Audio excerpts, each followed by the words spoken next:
ನಮಸ್ಕಾರ ವೀಕ್ಷಕರೇ. ಎಲ್ಲಾ ಕಡೆ ಮಳೆ ಜೋರಾಗಿದೆ. ವೈರಲ್ ಫೀವರ್ ಕೂಡ ಕಾಮನ್ ಆಗಿದೆ. ಕೋಲ್ಡ್ ಕಫ್ ಅಂತೂ ಕಾಮನ್ ಆಗೋಗಿದೆ. ಸೊ ನನ್ಗೂ ಕೂಡ ಗಂಟ್ಲು ಸ್ವಲ್ಪ ನೋವ್ತಿದೆ.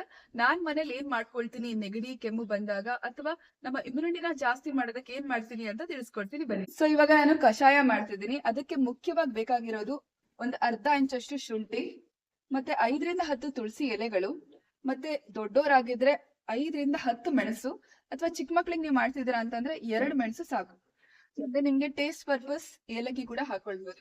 ನಿಮ್ಮ ಮನೇಲಿ ಏನಾದ್ರು ದೊಡ್ಡ ಪಾತ್ರೆ ಇದೆ, ದೊಡ್ಡ ಪಾತ್ರೆ ಕೂಡ ಹಾಕೊಳ್ಳಿ. ಸೊ ನಾನ್ ಮೊದ್ಲಿಗೆ ಫಸ್ಟ್ 2 ಗ್ಲಾಸ್ ನೀರನ್ನ ಹಾಕಿ ಕುದಿಸ್ತಿದ್ದೀನಿ. ಅದಕ್ಕೆ ಈ ಎಲ್ಲಾ ಗಿಡಮೂಲಿಕೆಗಳನ್ನ ಕ್ರಶ್ ಮಾಡ್ಬಿಟ್ಟು ಅದ್ರಲ್ಲಿ ಹಾಕ್ಬಿಟ್ಟು ಕುದಿಸ್ಬೇಕು. ಎಲ್ಲಿವರೆಗೂ?